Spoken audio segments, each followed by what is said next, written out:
tozana esengo ya kokuta na lisusu na après-midi oyo mpona kopambola nzambe na bomoi, nzambe oyo apesi biso souffle de vie, nzambe oyo apermettre yo na nga tozala en vie. Yango toye na après-midi oyo kozala reconnaissant lisusu na présence na ye mpona koloba merci. Merci epa na ye mpona bonté na ye. Merci parce que ye nde aveyaki sur biso pendant que biso tozalaki kolala. Bien-aimé, tosali effort moko te. Yo oyo ozolanda biso, yo oyo nzambe apesi souffle de vie na journée ya lelo, nalingi na rappele yo to na rappele biso ete tosali effort moko te, tofuti eloko moko te, mais bien aimé tosutuki toza na bomoi. Yango wana kozala biso bato toza reconnaissant takoya lisusu na après-midi ya lelo koloba na kolo na bomoi merci, koyebisa ete oyo yozosalela biso eleki minene. Yango toye kogumbamela yo, yango toye kotombola kombo na yo po ete yo nde obongi na lokumu, yo nde obongi na nkete. Tala motif oyo ezosangisa biso na après-midi ya lelo. Bien-aimé, nzambe na biso alingaka totombola ye, alingaka tokumisaka ye ntango nyonso.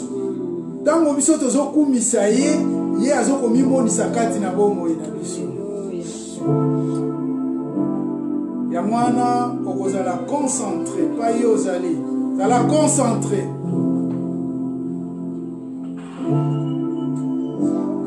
Nyonso bimisa nyonso oyo ekoki komema yo na distraction. Oza na présence ya nzambe na bomoi. Nzambe oyo akoki kochange histoire ya vie na yo en un clin d'œil. Mais soki oza concentré, soki oza disposé ya kokota na motema ya nzambe na yo,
posa ya motema na yo nzambe wana mimonisa na apremidi ya lelo nzambe wana ozala parmi na biso haleluya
Kamba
te. Nani akukai na wazali te. Akotikala kozala te. Libanda na yo nzambe kalikufa. Mikati na yo ezali na bomoi ya seko. Yalatina tonyetoli yo. Yalatina tosanjoli yo. Yalatina tokumbisi bomosi na yo. Osambala. Osambaligo. Osambionso. Obikisima yofi. Osetisi ya maoma kumba na Yesu. Osamos. Yawe akokai na moto te. Kumama pesanjo lama. Na kombo na Yesu Masia. Mokeli nanga yebinga na kombo nanga ngai pena yebiye na kombo na ye toyemba ye. Mokeli nanga yebinga na kombo nanga ngai pena yebiye na kombo na ye. Mokeli nanga ayebinga na kombo nanga ngai pena yebiye na kombo na ye toyemba ye. Mokeli nanga ayebinga na kombo nanga ngai pena yebiye na kombo na ye. Ata balobi mokeli nanga ayebinga na kombo nanga ngai pena yebiye na kombo na ye toyemba ye. Mokeli nanga ayebinga na kombo nanga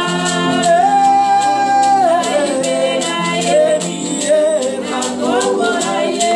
Ata balobi mokeli na biso ayebi biso na kombo na biso. Biso mpe toyebiye kote azali kolingo ye. Mokeli nanga ayebinga na kombo nanga yawe yebiye na kombo na ye. Mokeli nanga alobi ayebinga na kombo nanga ngai pena yebiye na kombo na ye toyemba ye. Mokeli nanga ayebinga na kombo nanga ngai pena yebiye na kombo na ye. Mokeli nanga ayebiyo na kombo na ye. Ngai pena yebiye na kombo na ye toyemba ye. Mokeli nanga ayebiyo na kombo nanga ngai pena yebiye na kombo na ye. Mokeli na yo ayebiyo na kombo na yo. Yo pe oyebiye na kombo na ye toyemba ye. Mokeli nanga ayebinga na kombo nanga yebiye na kombo na ye. Oh Yawe na yo alobi ayebiyo na kombo na yo. Lelo yo pe oyebiye na kombo na ye toyemba ye. Mokeli nanga ayebiyo na kombo na yo. Ayebiye na kombo na ye. Yawe kumama Yawe kumame oh Yawe kumama Yawe kumame oh yende mokeli na yo. Yawe kumama yende mobotisi ya bana ye. Yawe kumama oh yokise banguni asonye oh Yawe kumama opesimba yela gelase oh Yawe kumama oh yende mobalisye oh Yawe kumama oh yende motombolye oh Yawe kumama oh yende mosikolye Yawe kumama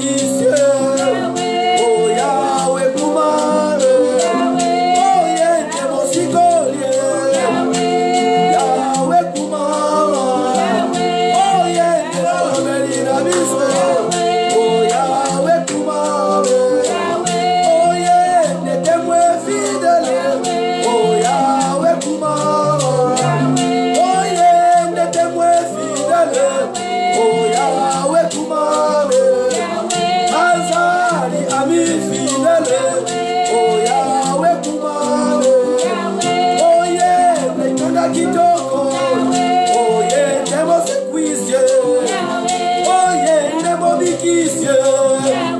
Oh yeah, Tebolobele. Oh yeah, Tenkanga Kitoko. Oh Yahweh Kumame. Oh Yahweh Kumame. Oh Yahweh Kumama. Azali Zambe ya Mongwanite. Sanjo Lama. Kumama Yesu.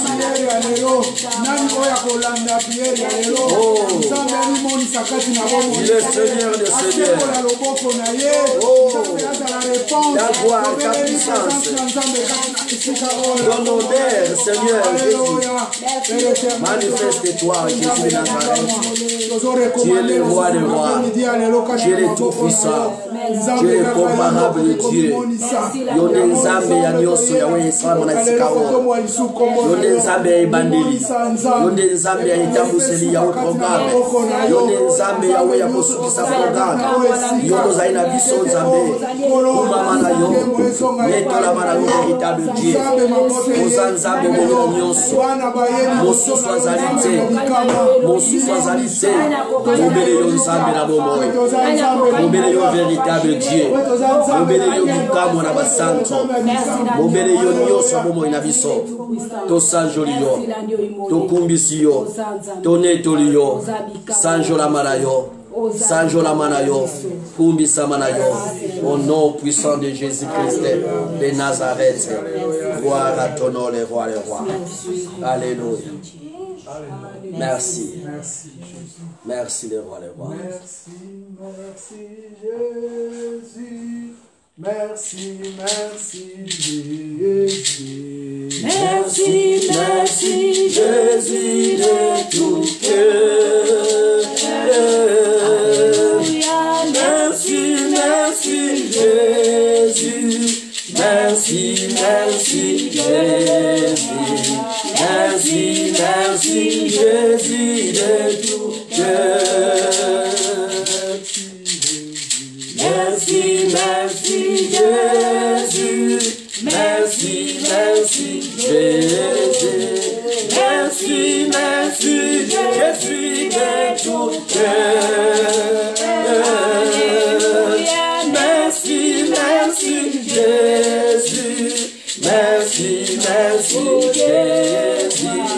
Merci Jésus de tout cœur. Nous t'adorons Jésus. Nous t'adorons Jésus. Nous t'adorons Jésus de tout cœur. Nous t'adorons Jésus. Nous t'adorons Jésus. Nous t'adorons Jésus de tout cœur. Nous t'acclamons Jésus. Nous t'acclamons Jésus. Nous t'acclamons Jésus de tout cœur. Nous t'acclamons Jésus. Nous t'acclamons Jésus. Nous t'acclamons Jésus de tout cœur. Nous t'acclamons Jésus. Nous t'acclamons Jésus. Nous t'acclamons Jésus de tout cœur. Nous t'acclamons Jésus. Nous t'acclamons Jésus. Nous t'acclamons Jésus. Acclamons le roi des rois.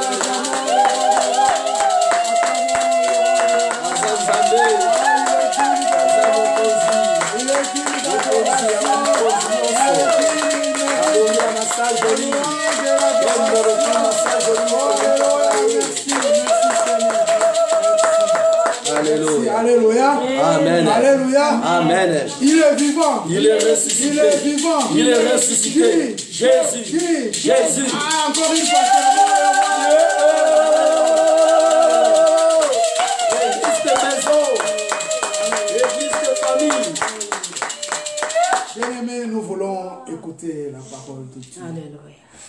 Nous voulons écouter l'instrument que Dieu a choisi cet après-midi pour nous bénir à travers sa parole. Alléluia. C'est pourquoi nous allons rester attentifs, connectés pour écouter cette bonne parole qui nous donne la vie, cette bonne parole qui nous guérit, qui nous bénit. Alléluia. Nous allons écouter ce que Dieu a préparé cet après-midi pour nous. Alléluia. Bolingo na ngai na Yesu, bolingo ya sukate o.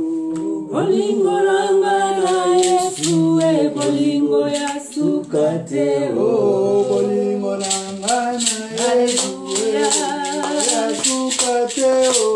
Bolingo na ngai na Yesu, bolingo ya sukate o. Bolingo na ngai bolingo na ngai na Yesu, bolingo ya sukate o.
Au nom de Jésus-Christ. Merci Seigneur. Nous voulons laisser la place à la parole de Dieu. C'est pourquoi, bien-aimés, nous voulons être tranquilles. Évitons les distractions. Parce que nous voulons écouter la parole des vies. La parole qui nous donne la santé, la puissance, la protection. C'est cette parole que Dieu a préparée cet après-midi. C'est pourquoi nous laissons la place à l'apôtre Paul. C'est lui qui va nous prêter cet après-midi. C'est pourquoi nous laissons la place à Papa Paul. Au nom de Jésus. Amen. Amen.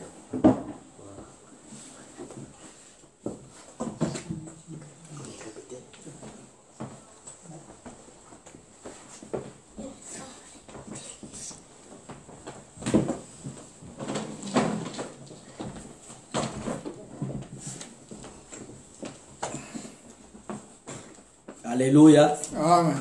Amen. Alléluia, peuple de Dieu. Amen. Nous pouvons préparer nos armes qui est la Bible. Parce que ce monde et tout ce qui s'y trouve passeront. Mais la parole de Dieu restera éternellement. Le Fils de l'homme ne vivra pas seulement de pain, mais de toute parole qui sort de la bouche de l'Éternel. Dieu est bon. Dieu est amour. Oh, l'amour de notre Dieu n'a pas de fin. Oh, il est amour.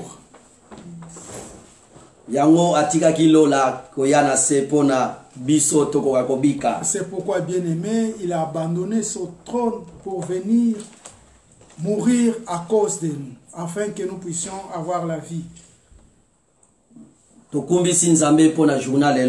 Nous bénissons notre Dieu pour la journée d'aujourd'hui. Et nous, enfin, nous bénissons encore tous nos bien-aimés qui se sont retrouvés en ces lieux.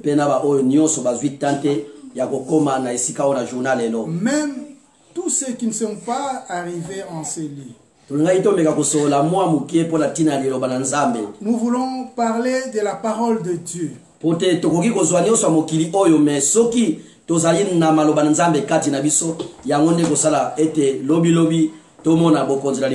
Parce que nous pouvons tout avoir de ce monde, mais si nous avons la parole de Dieu, c'est cette parole qui nous permettra d'hériter le royaume de Dieu.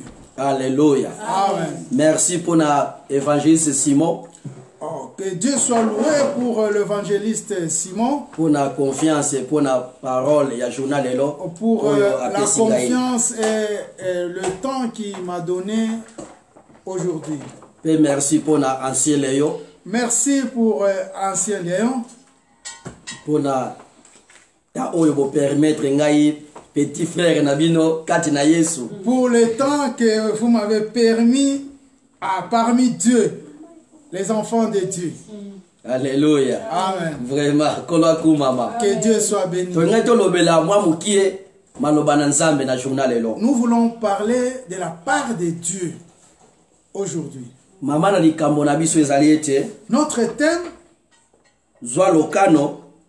Notre thème est intitulé Décide-toi d'abandonner le mal. Notre thème est intitulé Décide-toi d'abandonner le mal. Crois au Seigneur comme ton Seigneur et Sauveur. Je vais encore reprendre notre thème d'aujourd'hui. Prends la décision d'abandonner le mal. Et crois au Seigneur Jésus comme ton Seigneur et Sauveur. Parce que le temps est mauvais. Oh, la venue de notre Seigneur, c'est là, personne ne connaît le jour. La Bible déclare qu'il viendra comme un voleur. Bien aimé, un voleur, quand il veut s'introduire dans une maison, il ne dit à personne. Quand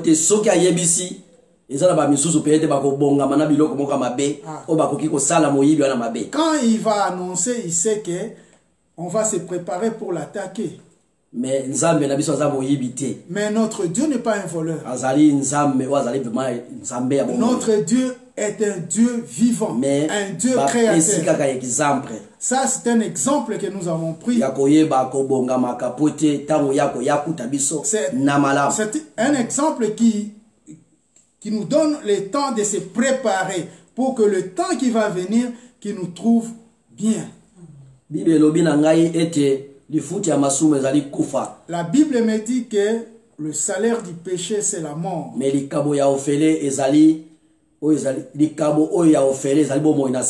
Mais le don gratuit de Dieu, c'est la vie éternelle. Tulingaki totanga maloba na Nzambe. Nous allons lire la parole de Dieu Na Luc. dans le livre de Luc. Chapitre 19. Dans le livre de Luc, chapitre 19. Verset 1 tina 10. Luc 19, 1 à 10. verset Luka 1 à 10. mokapona zomi na mwambe. Na nzela ya moko pe na zomi. Papa le yosoki moyen zali okotangela biso Luc 19.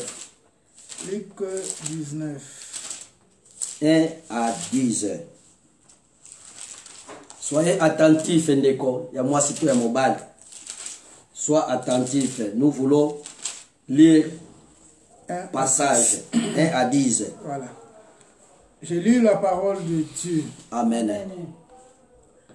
Jésus étant entré dans Jéricho, traversait la ville, et voici un homme riche appelé Zachée, chef de publicains, cherchait à voir qui était Jésus. Mais il ne pouvait y parvenir à cause de la foule, car il était de petite taille. Il courut en avant et monta sur un sycomore pour le voir, parce qu'il devait passer par là. Lorsque Jésus fut arrivé à cet endroit, il leva les yeux et lui dit: Zachée, hâte-toi de descendre, car il faut que je demeure aujourd'hui dans ta maison. Zachée se hâta de descendre et le reçut avec joie. Voyant cela, tous murmurèrent et disaient: il est allé loger chez un homme pécheur. Mais Zachée, se tenant devant le Seigneur, lui dit: voici, Seigneur, je donne aux pauvres la moitié de mes biens, et si j'ai fait tort à quelque chose, à quelqu'un, je lui rendrai quadruple. Jésus lui dit: le salut est entré aujourd'hui dans cette maison. Amen. Parce que celui-ci est aussi un fils d'Abraham. 10. Car le Fils de l'homme est venu chercher et sauver ceux qui étaient perdus. Parole du Seigneur. Amen. Alléluia. Amen. Ya solo mwana ya moto ayeyi koluka pe kobikisa bato oyo babunga. Le Fils de l'homme est venu chercher ceux qui sont perdus. Yango nalobi ete zwa lokano ya kotika mabe pe kondimela Nzambe lokola mokonzi pe mobikisa. C'est pourquoi notre thème est intitulé « Prends la décision d'abandonner ou de te séparer avec le mal. » Alléluia. Amen. Nabanza toyebi lisolo oyo ebele ya biso nyonso. Je pense que nous connaissons cette histoire. Peut-être ezala ba biso so bateya yango koleka ndenge ngala kolobela yango. Et plusieurs prédicateurs ont prêché peut-être plus que moi. Mais nangolo na Nzambe oyo Nzambe asali ngai. Mais par la grâce de Dieu, ce que Dieu a déposé en moi, apesi ngai mayele wana ya koloba lisolo yango. Par l'intelligence ou la révélation qui m'a donné aujourd'hui de parler cette histoire. C'est pourquoi je vais supplier mes bien-aimés de bien écouter. De bien écouter, de suivre cette parole qui va sortir aujourd'hui. Nous avons lu le livre de Luc. Luc azali parmi Luc n'est pas parmi ceux qui étaient les disciples de Jésus. na Nouveau Testament tozali na Jean, tozali na Luc, tozali na Marc, pe tozali pe na Matthieu. Dans le Nouveau Testament, nous avons Luc, Marc, Matthieu. Pe Marc. Marc, oui. Marc, Luc, Matthieu. Marc, Luc, Matthieu. Et Jean. Et Jean. Mais Jean na Matthieu, bangonde bazalaki ba disciple na Yesu Masiya. Jean et Matthieu, soyez attentifs. Ils étaient les disciples de Jésus. Mais Marc na Luc bazalaki ba disciple na Yesu Masiya te. Marc et Luc, ils n'étaient pas les disciples de Jésus. Jean na Matthieu bazalaki babane kotambo na Yesu Masiya. Par contre, Jean et Matthieu vivaient avec Jésus, se promenaient avec Jésus. Ils ont vécu ensemble avec Jésus. Ils ont vu tout ce que Jésus a fait. Jésus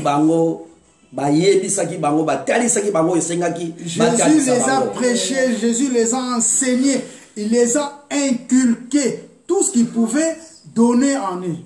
Mais Marc et Luc, bazalaki lokola Jean na Matthieu. Mais Marc et Luc n'étaient pas comme Jean et Matthieu. Mais nakati na Bible balobaka. Donc les évangiles comme Luc, comme Matthieu, comme Jean, comme... Dans la Bible on dit les évangiles comme Luc, comme Marc. Mais les bazalaki ou bazalaki parmi ba disciples na Yesu Masiya te Marc na Luc. Mais aujourd'hui nous voulons préciser que Marc et Luc n'étaient pas parmi les disciples de Jésus. Alléluia. Awa tozali kolobela, tolinto lobela lisolo ya Zakai. Ici nous voulons parler l'histoire de Zachée. Papa moko azalaki mukuse lokola frère Paul. Un père qui était court comme Papa Paul. Bataille chinois. Il était court comme un chinois. Et c'est qui te segaka moi mukie. Voilà, dans l'enseignement il faut aussi Alléluia. Bible talisi biso Yesu abandaki kotambola na nzela pe alingaki kokota na mboka obabengi Jéricho. La Bible nous dit que Jésus se promenait, il voulait entrer dans une ville de Jéricho. Et la Bible nous dit que dans cette ville, il y avait un homme qui s'appelait Zachée. Et la Bible décrit qu'il était un chef. Et il avait beaucoup d'avoir. Yango na lobaka nyoso ba misusu pete omikumbi saka pona bongo zaina yango ezana oka moyen ozana yango. Je dis souvent il y a d'autres qui se vendent parce que il a beaucoup d'argent mais peut-être c'est pas assez suffisant. Ezana bato bazala na ba mbongo. Il y a des gens qui ont eu beaucoup d'argent. Ezana bato ba yebanaki. Et il y a des gens qui se sont connus à cause de leur argent. De ineti Zakaya yebanaki. Et comme Zachée, la Bible décrit que Zachée avait beaucoup d'argent. La Bible dit qu'il était un publicain. Un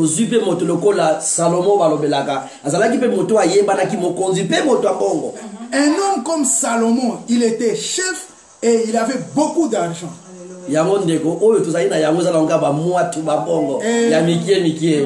ce que nous avons, c'est pas l'argent. Ça c'est pour acheter du pain, pour vivre.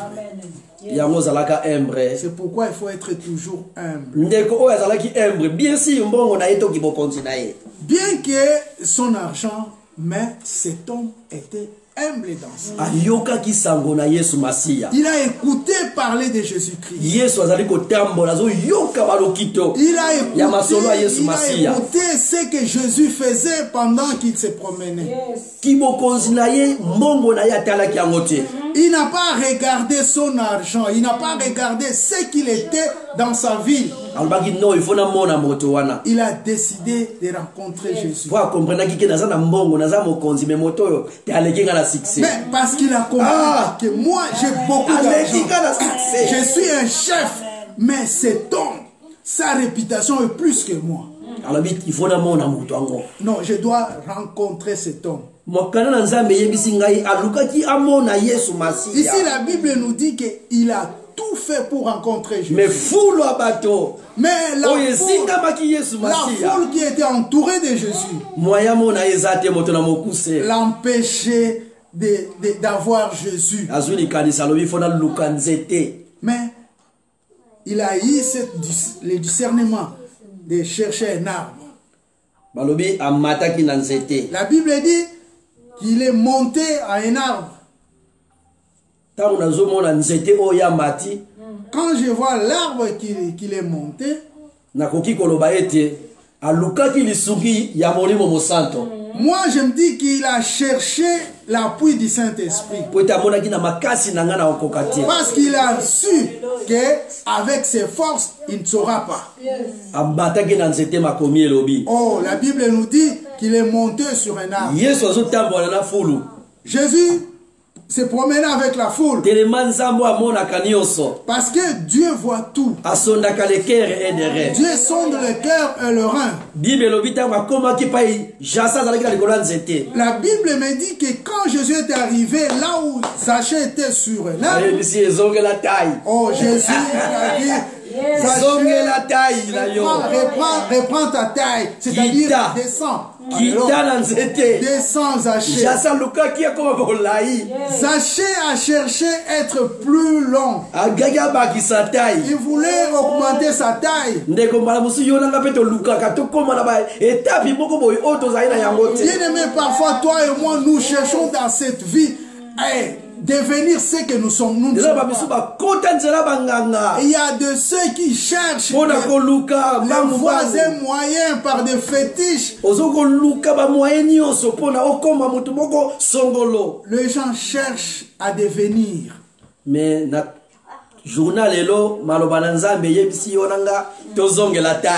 aujourd'hui, la parole de Dieu nous dit de retourner. Comme Jésus avait dit à Zachée, descends.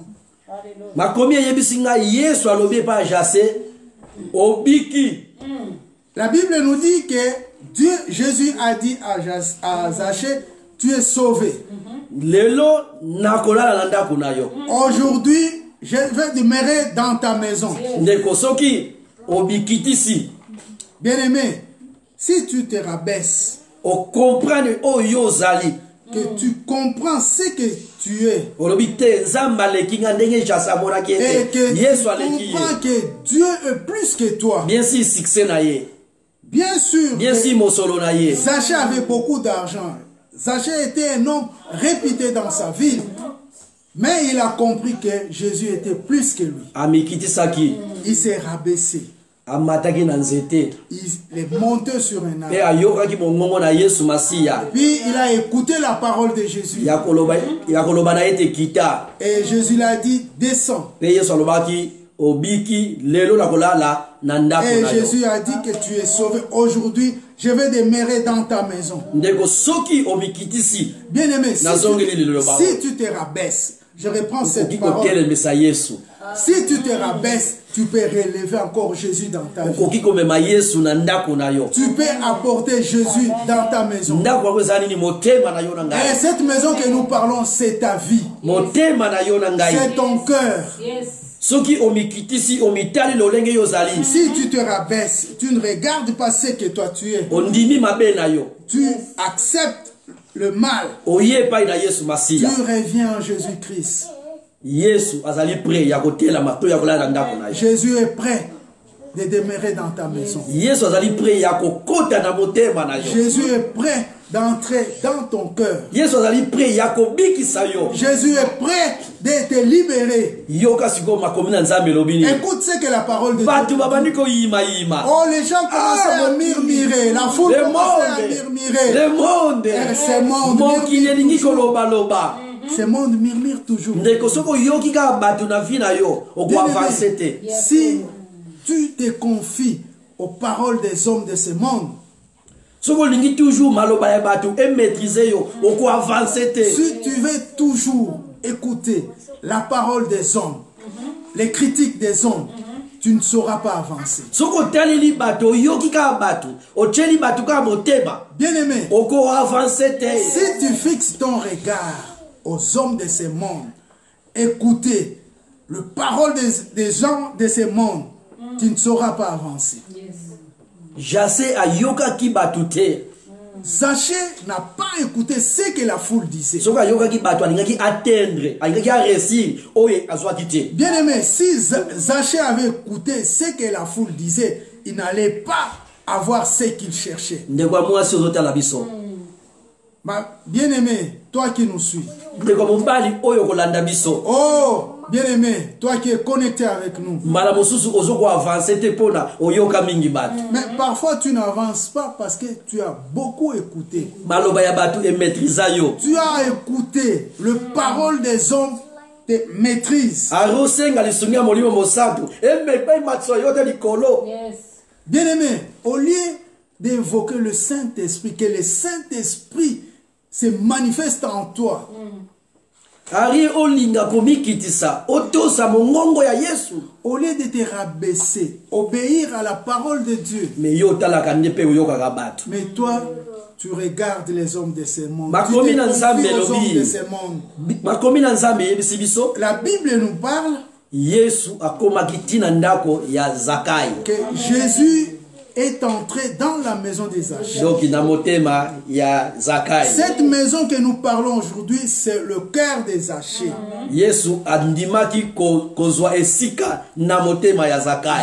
Zachée a permis que Jésus prenne la place dans son cœur. Zachée a ouvert son cœur afin que Jésus puisse prendre place. Écoute, la parole de Dieu nous dit, bien que la foule avait murmuré, mais Zachée n'avait pas écouté. Il a accepté de recevoir Jésus comme son Seigneur et Sauveur. Et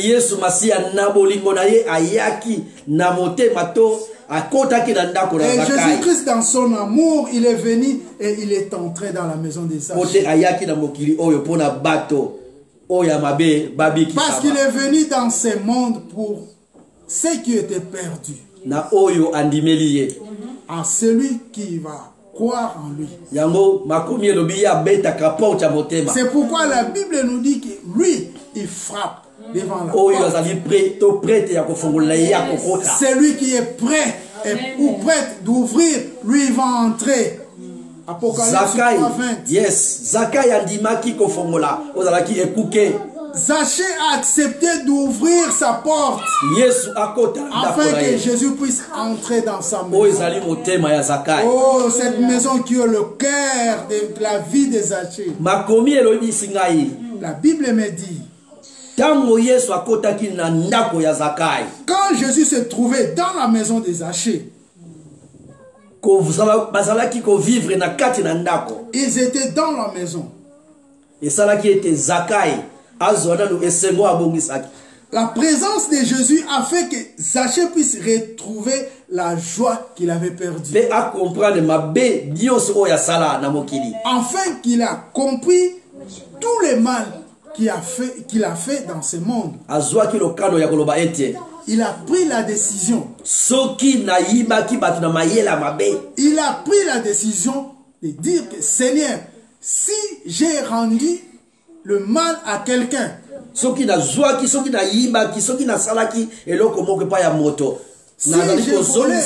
rendu un mauvais service à quelqu'un, je vais lui rendre 4 fois plus. Qu'est-ce que cela veut dire? Zachée a accepté de se débarrasser de tout le mal. Yes. Il a accepté de se débarrasser de tout le mal. Zachée a accepté de libérer tout ce qui était en lui. Bien aimé, toi et moi, ce qui nous freine notre chemin, pour que nous ne puissions pas être en bonne relation avec notre Dieu. Mais parce que parfois nous sommes venus avec nos avoirs, nos richesses en Jésus. Peut-être nous sommes venus avec notre intelligence en Jésus. Peut-être nous sommes venus avec notre connaissance. Peut-être nous sommes venus en Jésus avec la réputation que nous avons reçue de ce monde. Mais nous avons laissé notre vie. Nous avons laissé notre cœur loin de nous. C'est pourquoi Jésus. Et c'est pourquoi nous ne sommes pas en bonne relation avec notre Dieu. C'est pourquoi quand les combats viennent, nous cherchons des voies et moyens pour sortir de ces combats. Mais Zakai m'a commis lobby à se débarrasser qui n'a nioso. Mais la Bible nous dit, les Écritures nous parlent que Zachée s'est débarrassé de tout mal qui était en lui. A bomba qui est là comme côté qui a barrassé ndam, mais atika qui nioso. Il n'a rien caché devant Jésus. Il a tout présenté. Ndekoyo oyana Yesu, ngana yana Yesu, qui dokina tigité. Bien-aimé, tu es venu en Jésus, moi je suis venu en Jésus. Mais les fétiches, on n'a pas abandonné les fétiches. Na Yesu, na komi pe kosa ela nzambe, mais lukuta na tigité. Je suis venu en Jésus-Christ, mais le mensonge, je n'ai pas abandonné les mensonges. Mais kimoyibi, escroquerie, na tigité. Aujourd'hui, je suis appelé homme de Dieu, serviteur de Dieu, mais escroquerie, le vol, je n'ai pas encore abandonné. Mais Zaka et Bible est sibiso. Mais Zachée, cet homme a tout abandonné. Il a commencé à se débarrasser de tout ce qu'il avait volé. Il était un publicain. Il était un publicain. Oui, il faisait le belasting. Au Pays-Bas, je connais. Il y a des gens qui travaillent dans le bureau de finances. Tu verras, la personne n'avait pas beaucoup travaillé pendant l'année. Mais quand le finance va venir, tu verras que le montant sera exorbitant.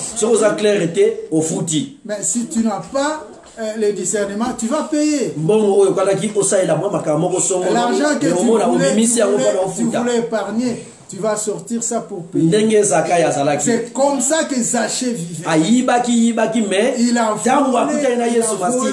volé ce monde. Quand il s'est rencontré avec Jésus, comme la Bible nous dit, quand tu te rencontres avec Jésus, tu ne peux pas rester le même. Là où Jésus passe, il y a des signes qui restent. Oh, quand Jésus passe, il y a les empreintes. Il y a les empreintes qui restent. Comme nous chantons, il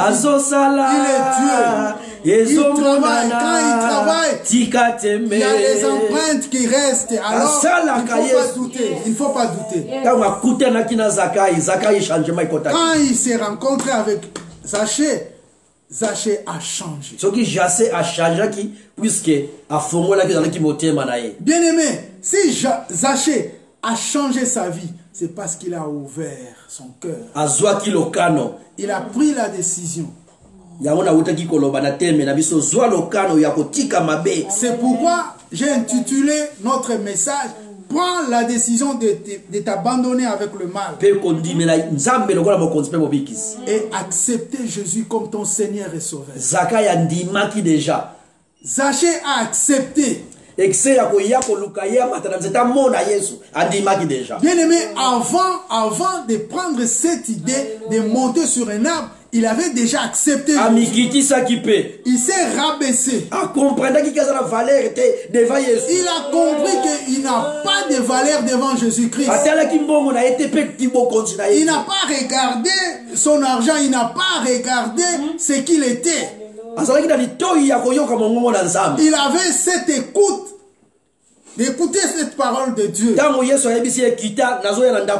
Quand Jésus lui a dit, descends, je vais demeurer dans ta maison. Bien aimé, toi et moi, parfois nous n'écoutons pas. La Bible nous dit que Dieu parle tantôt d'une manière, tantôt d'une autre. Mais c'est nous qui ne fait pas attention. Bien aimé, nous sommes toujours emportés par la distraction de ce monde. Mais Zachée n'a pas regardé la vie de ce monde. Il n'a pas regardé ce qu'il était. Il n'a pas regardé ses richesses. Oh, bien aimé, si c'était à cause des richesses, il n'allait pas être sauvé. Si c'était pour sa réputation, il n'allait pas être sauvé. Il y a aussi un homme dans la Bible, on a appelé au nom de Naaman. Lui aussi avait beaucoup d'argent. Mais écoutez la voix de Dieu. Afin que cet homme reprenne encore sa vie. Parce qu'il a compris que devant Dieu, il devant les gens, il s'est montré qu'il était un général. Mais dans lui, il était un homme mort. Mais c'est rencontré avec Jésus. Rencontré avec Jésus. Accepter Jésus comme ton Seigneur et Sauveur. Écouter la parole de Dieu. Oh, savoir se rabaisser devant Dieu. Dieu sait faire tout. Bien aimé, le voile se sont rétrécis devant toi à cause de ne pas se rabaisser. Bien aimé, le mal que nous sommes en train de faire parce que nous n'avons pas cet esprit de discernement. Il y a de ceux qui n'arrivent même pas à demander pardon. Mais il y a d'autres, pour demander pardon, il se sent lourd. C'est comme si on veut le matraquer. Là, il dit, si je fais le mal, si j'ai commis le mal, c'est comme s'il ne connaissait rien. Et d'autres, ils jurent au nom de Dieu. Bien aimé, Dieu connaît tout. De loin, Jésus avait déjà vu Zachée. Chapitre 19, verset 10, comme la Bible nous dit au chapitre 19, verset 1, verset 10, il y a solo en vérité, le Fils de l'homme est venu chercher. Chercher et sauver tous ceux qui étaient perdus. Dieu est venu te chercher dans... Dieu vient me chercher cet après-midi. Il me dit, si tu te rabaisses, si tu comprends le mal, si tu ouvres ton cœur, si tu me reçois comme Seigneur et Sauveur, lui il est venu. Oh, il n'est pas encore tard. Il n'est pas encore tard. Il n'est pas encore tard. Il est venu pour que le perdu soit sauvé. Qu'est-ce qui t'empêche? Qu'est-ce qui t'empêche? Qu'est-ce qui te fait que tu sois toujours grossier? Oh, mais pourquoi tu as des doutes de venir auprès de Dieu? Oh, ses bras sont ouverts. Bien aimé, il a pitié de toi quand il te regarde. Bien aimé, l'Esprit de Dieu est attristé. Quand il regarde l'homme qu'il a créé à son ressemblance, est en train d'agir mal. L'Esprit de Dieu est toujours attristé. Mais ceux qui ont mikiti, c'est ceux qui comprennent. Mais si tu comprends et tu te rabaisses, Il est toujours prêt. il est prêt de recevoir. Oh, plus que le père qui a reçu son enfant. Oh, plus que une femme qui aime son mari. Plus qu'un mari qui aime sa femme. Oh, plus qu'un enfant qui aime son père ou sa mère. La Bible me dit que lui, il nous connaît par nos noms. Oh, bien-aimé, il est bon que nous puissions le connaître par sa voix. Il est bon que nous puissions le reconnaître par sa voix. Parce qu'il y a plusieurs voix. Mais quelle voix? Quelle voix qui te conduit? Quelle est la voix qui te conduit? Que cette voix qui te conduit? Quel est l'esprit qui t'a fait monter pour avoir Jésus? Écoute bien aimé. Tu avais l'idée de t'approcher à Jésus. Mais quand tu t'es approché, toujours avec tes fardeaux. Mais tu ne veux pas laisser tes fardeaux. La fois passée, je parlais des hommes qui sont chargés et fatigués. Et laissez vos fardeaux en Jésus-Christ. Lui, il va porter ça. Il a déjà porté ça. Jean 19:30. Jean 19:30. Alors, cet après-midi, la parole de Dieu te parle, toi et moi. Oh, l'Esprit de Dieu vient nous rappeler pour discerner que nous sommes rien. Nous sommes rien devant notre Dieu. Moi, je parle toujours. Il a accepté de souffrir sur la croix. Bien-aimé, il a été crucifié. On a percé ses côtes pour que toi et moi nous ayons la vie. Quand on le fouettait, la Bible me dit que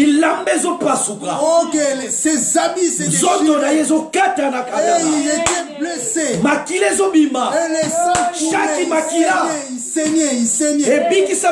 Oh, le sang, chaque goutte de sang a sauvé une personne. Pour que toi et moi nous bien-aimé, qu'est-ce que tu peux? Oh, il a accepté de rester. Bien-aimé, si les habits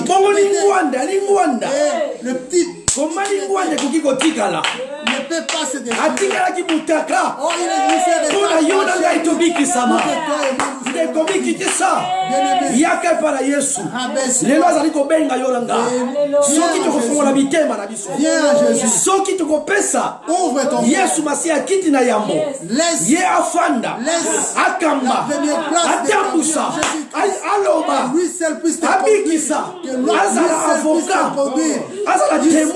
puisse être ton avocat. Nous n'allons pas rester comme nous sommes. Parce que Zachée n'est pas resté le même. Zachée avait tout donné. Peut-être dans ta chambre, tu as donné la place au mal. Peut-être tu fais louer ta chambre pour le mal.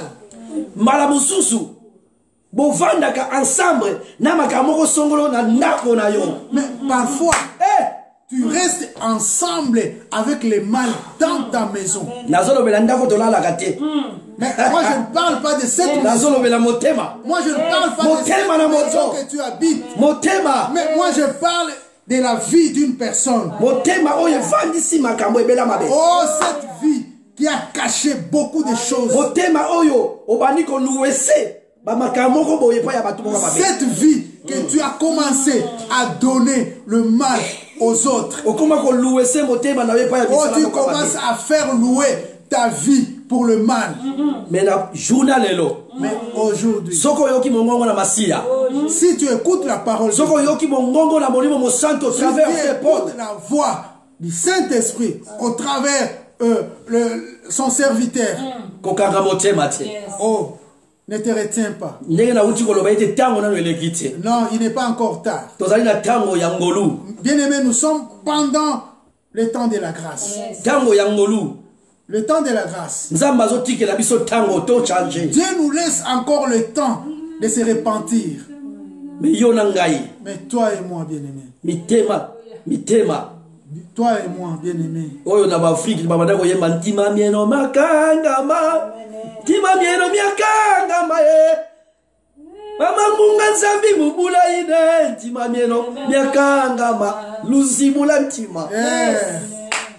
Vos cœurs. Ouvrez vos cœurs.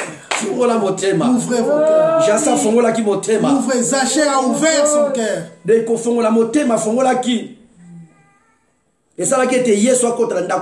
Parce que comme Zaché avait ouvert son cœur, cela fait que Jésus puisse entrer dans sa vie.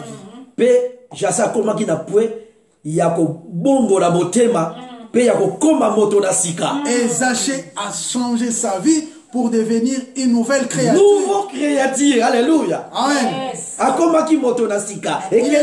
Il est devenu une nouvelle créature. Mais parce qu'il a accepté de faire entrer Jésus dans sa vie. Il s'est débarrassé avec tout le mal qui était en lui. Bien-aimé, tu te retrouves où?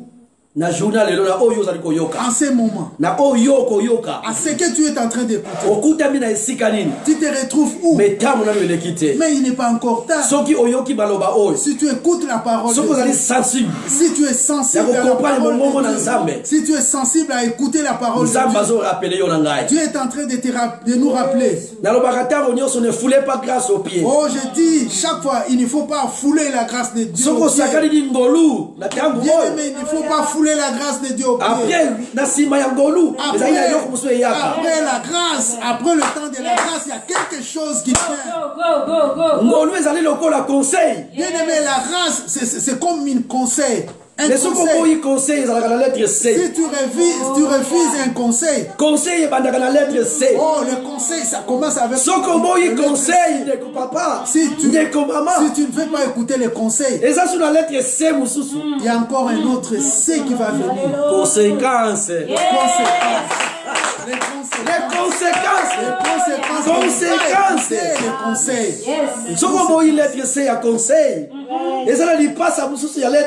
Si tu révises il y a les conséquences qui viendront. Les conséquences n'est pas des conséquences à travers le mal que tu as fait.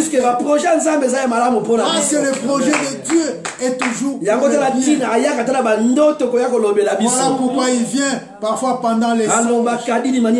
Oh, il parle tantôt d'une manière, tantôt d'une autre. Dans le prophétie, parole de connaissance, dans le parole de connaissance, oh, dans le rêve, oh, dans des visions, au travers Papa Paul, Dieu va nous demander si tu ne veux pas écouter tout ce qui sort de la parole de Dieu, la parole de la fin. Amen. Ouvre ton cœur. Jésus est prêt d'entrer dans ta vie. Et tout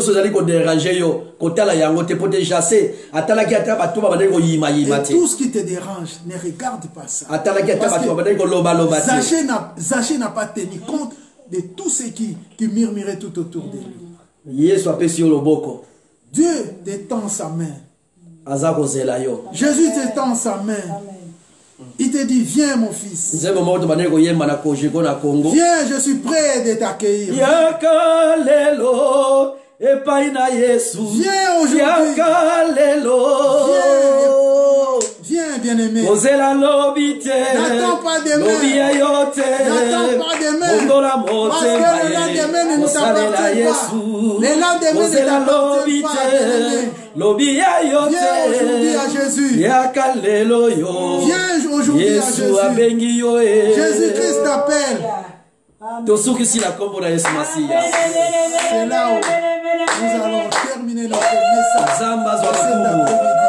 Que Dieu soit béni. Zamba kumama. Que Dieu soit béni. Zamba sanjolama. Que Dieu soit loué. Bisika biso tokokite. Oh, là où nous Yesu sommes Masiya arrivés. tokisa. Que Jésus. Ozalaka na sima ya maloba na yo. Oh, bien-aimé, tu es. Maloba oyo ebimaka na nzela ya basali na yo. Il est derrière Pour la parole koyeba de kokokisa. son serviteur pour accomplir ça. Nayibi eloko moko maloba na Nzambe. Bien-aimé, moi je connais Epesaka que bamire. la parole de Dieu Ekatisaka baoseya. Etusulaka bafore. Mpona ekende kokokisama. Na bomoi ya moto moko. Yamba maloba oyo na pokwa lelo. Na kombo na Yesu Masiya. Zwa maloba oyo. Tia yango na misala. Oh, mets ces paroles. Ezala oyo ekobotela bomoi na yo. Mets ces paroles en œuvre. Au nom puissant de Jésus-Christ. Ça va produire des effets au nom de Jésus. Tosambeli elongo. Esika yo zali. Nous allons prier. Là où Esika tu es. yo vandi. Là où tu es. Atama ya miso zali kobima yo. Même si tu es en train de Mpona makambo pleurer. oyo Même yoki. si tu es en train de Metambo pleurer. eleki nango À cause de la parole que tu Nzambe viens aza prêt. Bien-aimé, Ya kobikisa. Dieu est Ya prêt kokangola. de te sauver. Ya kopesa De te makasi. libérer. Ya korenouveler Oh, encore. de renouveler encore ça. Ya korebâtir encore. Alléluia. Jésus est prêt. Nzambe aza capable ya korestaurer Il encore. est prêt de te restaurer. Yango tika tosambeli elongo. Alors nous allons prier. Na kombo na Yesu Masiya Au nom de tomondeli. Jésus. Kolo merci pour ça Nzambe. Merci pour na maloba na yo. Merci pour na nkembo na yo. Oye ko kitela motema na moko na moko. Merci pour te molimo na yo. Ezali koluka moko na moko azali na mabe. Oyo nyonso azali komikoka te. Oyo nyonso amoni ete asuki alembi na kati na bachambre bazali kolela na bafamille kotungisama kozanga. Nzambe mimonisa makambo kilikili financier et matériel, spirituel et social, moral, physique. Nzambe na bomoi yawe ondima mabe na biso.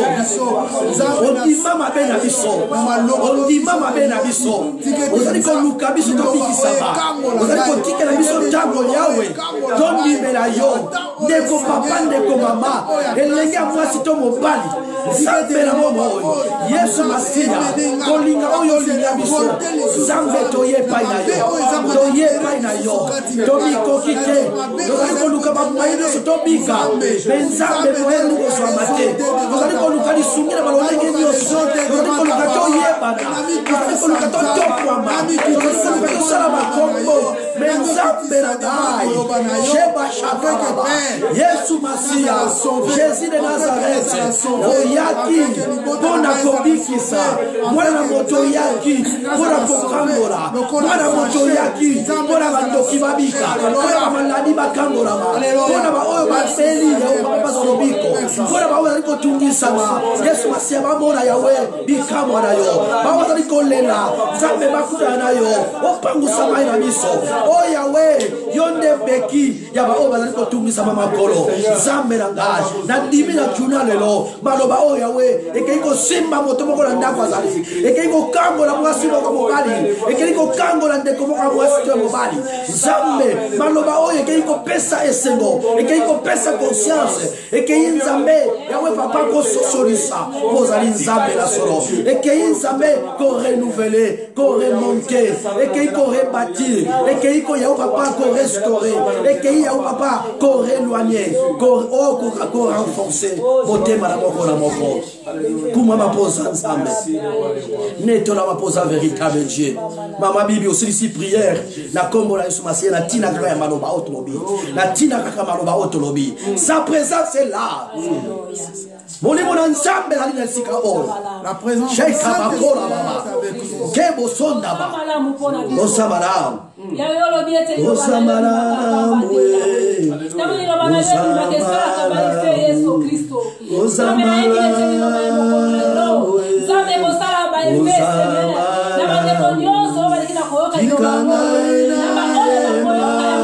Yesu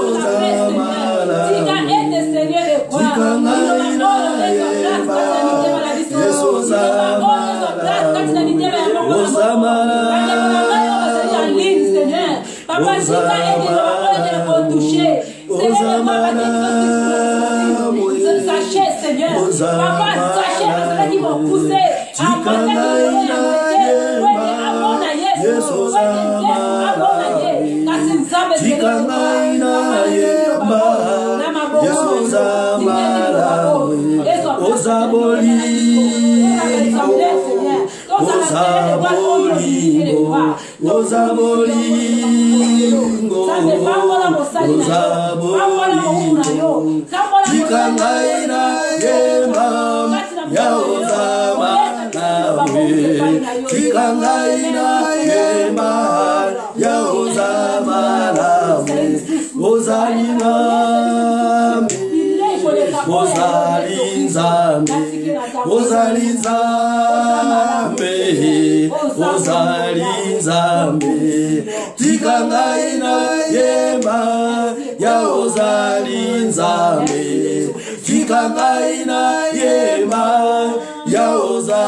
Tozobondela pona ba famille nyonso ba couple nyonso tozobondela pona bandimi nyonso ba chrétien nyonso tozobondela pona ba elila nzambe tozobondela pona o ba saina nzambe ba oneso ba mbungi ba oneso bazali kotungisama mabota nyonso bazali kotungisama nzamba ye bakomimolisa po azali nzambe na solo loba liloba zala intercesseur pour baninga tobonde na kombo na Yesu Masia. Je sens sa présence, je sens sa présence est là, la présence du Seigneur est là, la présence de Dieu est là. Yesu kene ko simba mabono kene ko simba ba couple kene ko simba ba famille kene ko simba ba elina yo kene ko simba ba saina yo kene ko simba ba yo yawe ba oyo nyonso ya papa bazali ko bena ba simba ba kinimo ba oyo nyonso bazali ko tungisa ba oyo bazali ya kolela ko sanga yawe ba oyo nyonso bazali ko fite yawe papa ya mungu la satana Yesu Masia bokonzi na bakansa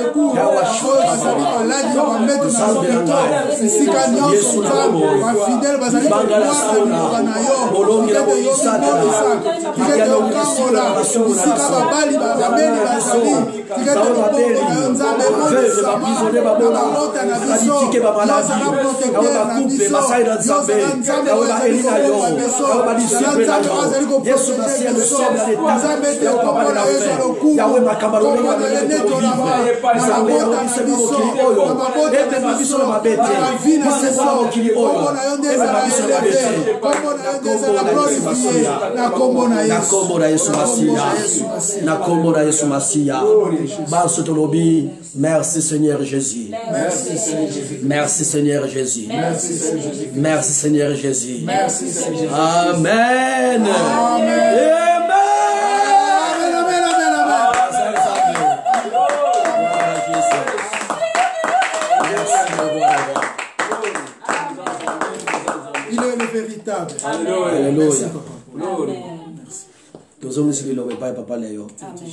Alléluia. Alléluia. Amen. Bien-aimés, nous sommes bénis. Amen. Ça, c'est la parole de vie. Ça, c'est la parole de vie. Alléluia. Molingami ezane loko mosusu te. Oyekoki koleka liloba na bango. Alléluia. Fungola motema. Yes. Batei biso to fungola motema. Alléluia. To recevoir Yesu Masia lokola mokonzi pe mobikisi na biso. Yende akopesa biso bon. Yende akokambola biso. Yes. Amen, amen. Amen. Tokomi na suka ya mayangani na biso tikete nzambe azwa lokumu na bandeko oyo nyonso balandi biso. Yes. Alléluia. Alléluia. Amen. Zambe azwa lokumu, Zambe azwa lokumu, nanga ife oyo tomoni tozopambola ma chaque fois ndeko nyonso oyo alandi biso tikete apambola ma pe tosengi merci na bandeko nyonso bazalaki live oyo bazalaki elongo na biso baki connecté Nzambe apambola bino na nzela na bino ezosala ke bozo encourager biso po ete tokota muzindo pe toluka lisusu oyeba kokundula oyo nyonso ezosala ke donc toyeba susu kokota muzindo. C'est par vos encouragements que nous enfonçons encore pour que nous puissions nous enrichir encore dans la parole de Dieu. Je bénis encore notre Dieu par la présence de notre apôtre Paul. Lui, il est tout. Donc, Aza évangéliste, c'est un bulldozer. Aza pasteur. Lui, il est tout. Il est tout. Aza prophète. Il incarne tout. Aza Nyonso. Il est tout. Vraiment, dans ta famille, tu as béni. Bien-aimés, dans cette famille de Dieu, nous sommes bénis. Dans ta famille chrétienne, dans ta famille biologique, tu as béni. Dans la famille chrétienne, dans la famille biologique, nous sommes bénis. Que Dieu bénisse Papa Paul et toute sa famille.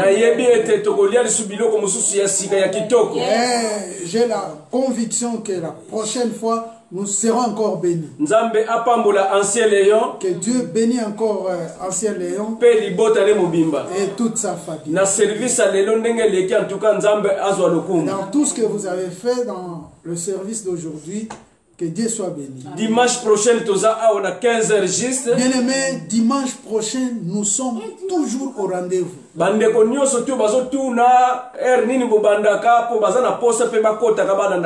Bien-aimé, toi qui te poses des questions, mais à quelle heure il commence? Bien-aimé, nous sommes là à 15h juste. Que Dieu soit béni. Dimanche, nous allons nous rencontrer le dimanche prochain. Bye bye. Bye. Bye. Maman,